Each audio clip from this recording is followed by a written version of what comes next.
1 Nephi chapter 1, verse 8, and thus being overcome with the Spirit, Lehi was carried away in a vision, even that he saw the heavens open, and he thought he saw God sitting upon his throne, surrounded with numberless concourses of angels in the attitude of singing and praising their God. He's being overcome with the Spirit. Now, this kind of thing kind of comes through the Book of Mormon. King Lamoni just talked about being overcome with the Spirit. Goes down, falls down for 3 days, acts like he's dead, smells horrific, like BO and garbage. I think that was the main idea.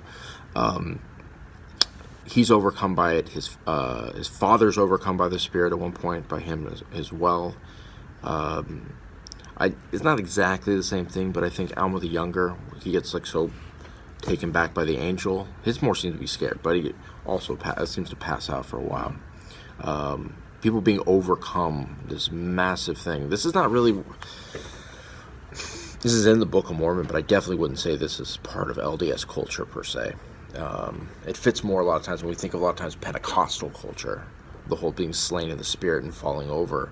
But you don't really see this. I think all of us would absolutely freak out if we were in the middle of any sort of church service or anything. I mean, if you're at someone's house preaching and you were telling him about the plan of salvation, you're like, and this is the celestial kingdom, and then they dropped over and fell over for 3 days, especially if they smell bad.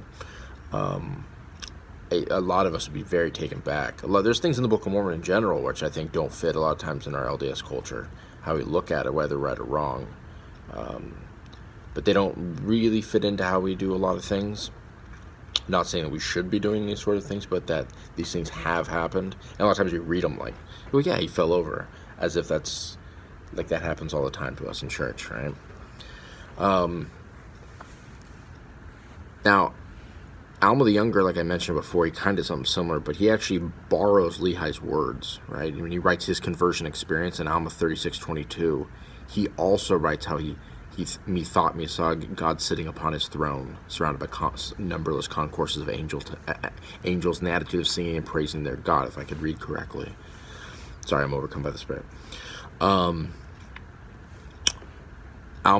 the Younger writes this when he's talking to one of his sons, and he's writing his letters. He also uses those words. He compares his story to Lehi's story in the past. Kind of like how Nephi, when we see through this, he compares his stories constantly, like to the children of Israel. He compares himself to Joseph in Egypt. He compares himself in that same way. And Alma the Younger does that. It seems, he said he thought he saw God sitting upon his throne. Now, I'm going to assume, unless I'm off here, because of other verses that pop up, when he says God, he's talking about God the Father. Now, some people may say, well, of course, but God the Father is not seen very often.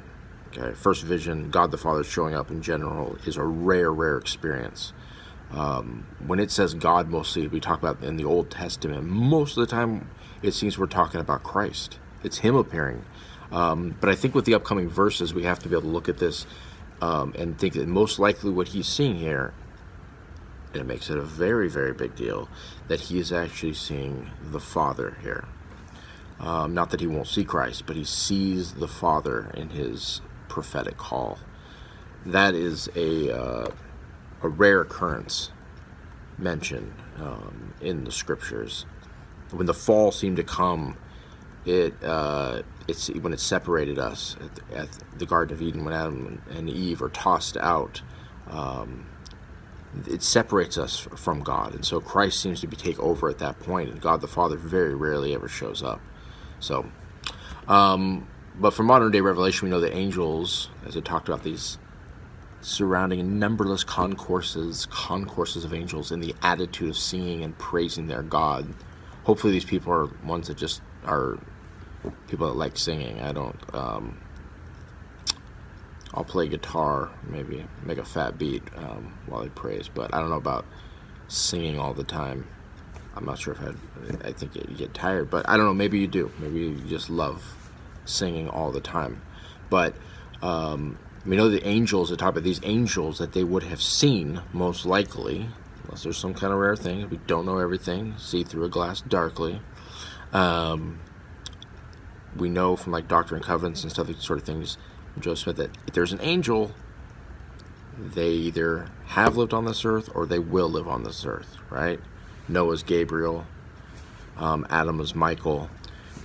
They're connected. So maybe you are one of the people that's cruising around the throne at this point and singing and praising at this point. I don't know.